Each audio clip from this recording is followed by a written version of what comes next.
A paz do Senhor, aqui é o professor Marco Faleiro, da Logos Ensino Superior de Teologia. Você está no curso de bacharel em Teologia. E essa disciplina é a hermenêutica básica.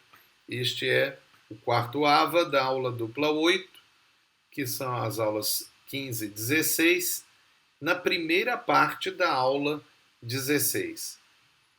Nesta matéria, nós estamos a trabalhar com o livro-texto Hermenêutica Fácil e Descomplicada.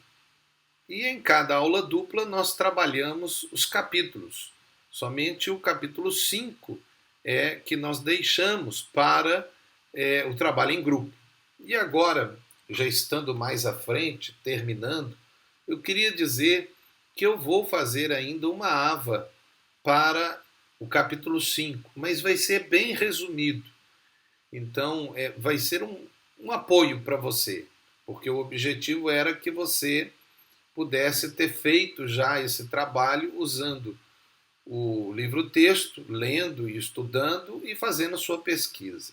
Mas com certeza nós vamos também deixar alguma coisa aqui nessas abas. Nós não queríamos antes falar, mas deixamos agora no final, em que uma dessas próximas abas nós iremos falar sobre isso. Mas nós estamos então no último capítulo, que é figuras de linguagem. E nós trabalhamos também hermenêutica bíblica, material, contextual, mas estamos a trabalhar agora em figuras de linguagem do capítulo 9, que é a página 307 a 336. Mas nesta ava, especificamente, nós vamos trabalhar num dos assuntos muito importantes na hermenêutica, que são as parábolas. Então nós vamos gastar um tempo com esta ava, com parábolas. Por quê, professor?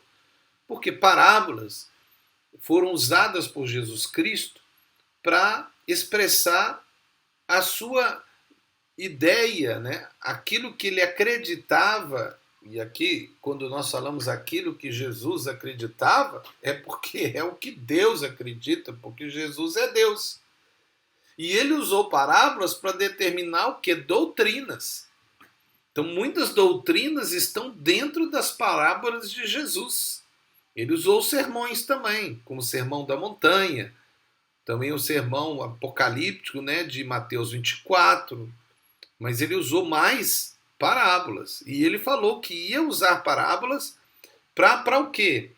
Para aquele que tem ouvido entenda, e o que não tem ouvido, né, aquele que tem orgulho no coração e não quer ouvir Deus, ele não vai entender. Então é muito importante ter regras hermenêuticas para parábolas. Interpretar parábolas está na página 323 e 324. Nós só estamos a destacar. E é um assunto que pode estar dentro da prova, sim. Tá? Então, pelo menos a página 323 e 324, dentro do capítulo 9, você deve estudar. Mas vamos lá. Nós vamos falar duas propostas de interpretação de parábola, começando com os 8 passos para interpretar as parábolas segundo Bailey. Então, Bailey, que é um hermeneuta, ele propôs 8 passos. Quais são eles? Vamos ver cada um individualmente, começando pelo primeiro. Primeiro, determine o auditório. Então, quem é o auditório? Jesus está falando aos escribas e fariseus, às multidões ou aos seus discípulos? Então, a primeira coisa, quando nós vemos uma parábola, principalmente as de Jesus, tem parábola no Velho Testamento, sim, mas assim, a nossa ênfase maior são as parábolas de Jesus, né?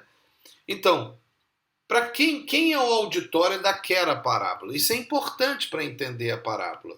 Segundo, examine cuidadosamente o contexto. Interpretação propiciados pelos evangelistas ou sua fonte.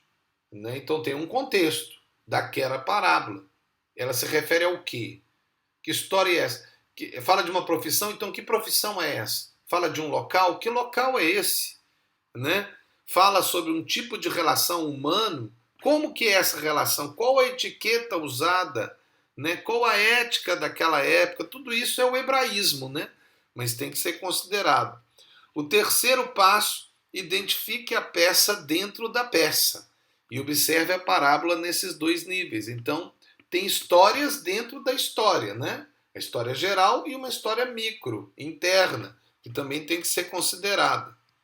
Quarto, procure discernir os pressupostos culturais da história, tendo em mente que seus personagens são aldeões palestinos, ou seja, daquela região da Palestina, né? Porque é assim que os romanos chamavam Israel, né? Palestina, apesar de que os judeus chamavam de Israel, né? Foram os romanos que inventaram esse nome para aquela região. Mas nós vemos aí os pressupostos cultural da história. E aí eu gostaria de lembrar que existe história e história. É diferente, tá? História é algo que é inventado, tipo uma lenda. E história é o que é real, é o que aconteceu.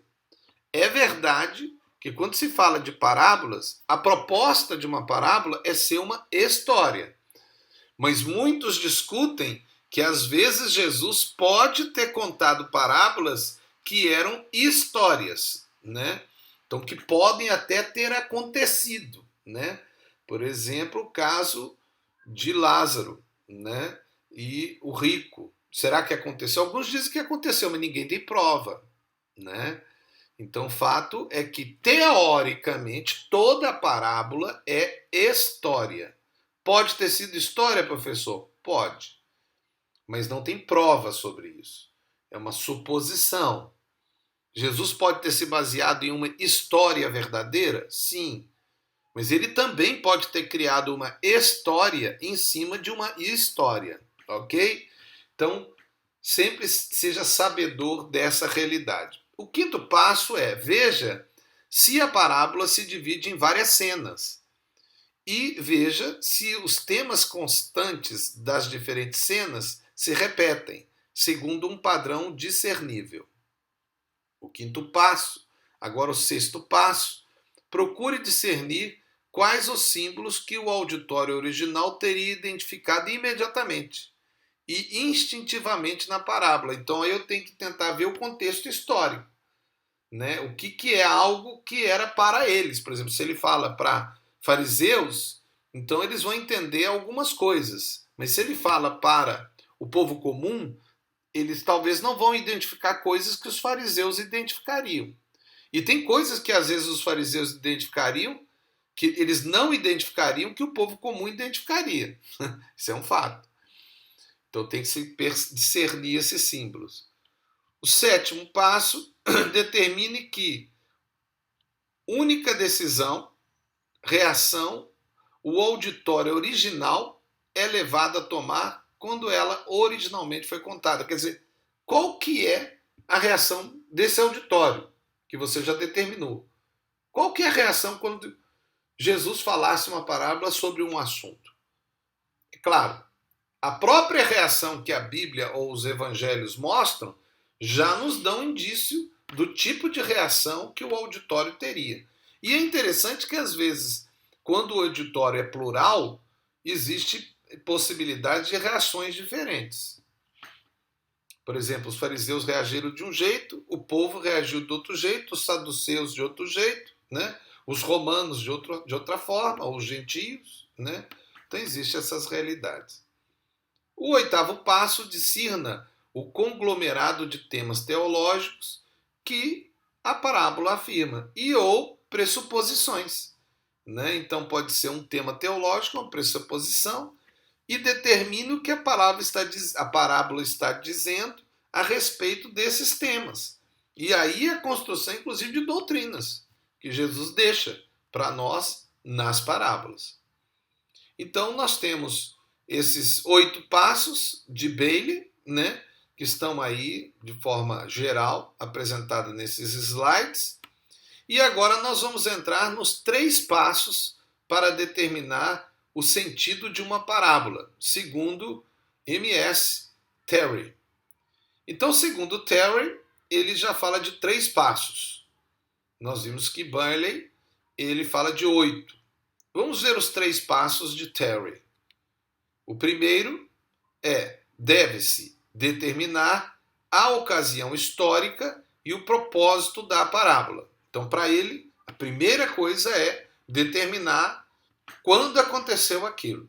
Então, ver o contexto histórico.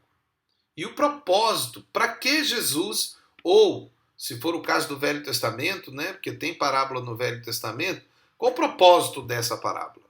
É claro que a maior parte do estudo de parábolas são as parábolas de Jesus, que são, sem dúvida, as mais que chamam mais atenção a nós por causa da construção de uma ideia que é clara, ou teoricamente clara, né?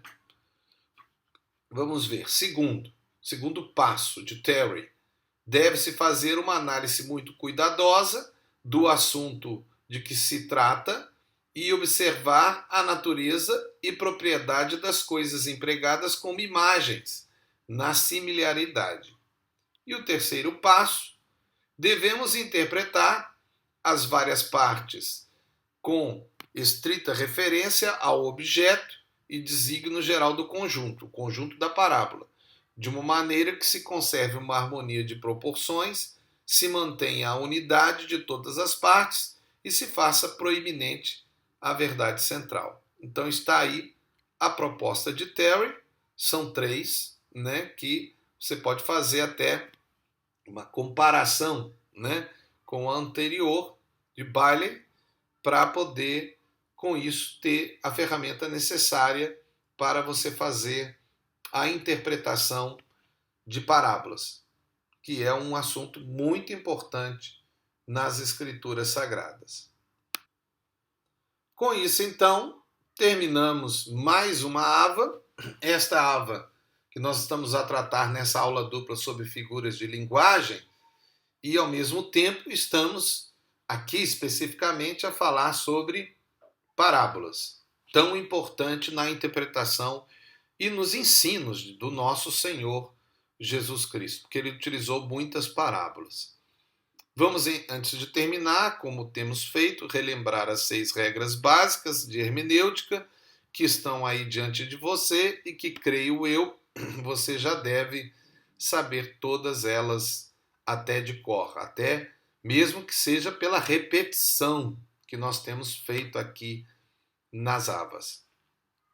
Aqui é o professor Marco Faleiro, da Logos Ensino Superior de Teologia, na disciplina Hermenêutica Básica, do curso de Bacharel em Teologia. Nós esperamos que você esteja, durante todo esse curso, crescendo, aprendendo, mas lembre-se, é muito importante a sua dedicação, é muito importante que você gaste tempo estudando. Não é algo, não faça só ver as avas ou as VAs, ou no caso de você que é do intensivo, ir nas aulas presenciais e não fazer mais nada, deixar tudo para a última hora. Tem alunos que gostam de estudar só quando está chegando na prova. Pior ainda, tem alunos que gostam de deixar fazer os trabalhos na última semana e depois eles dizem que não tiveram tempo. E não é que eles não tiveram tempo, é que eles não se organizaram. Eles não foram responsáveis com a organização de tempo e o estudo. Porque lembre-se, você está aqui porque o Espírito Santo te guiou para isso. Que Deus te abençoe, em nome de Jesus. Amém. E que você seja feliz, mas faça alguém feliz. Amém.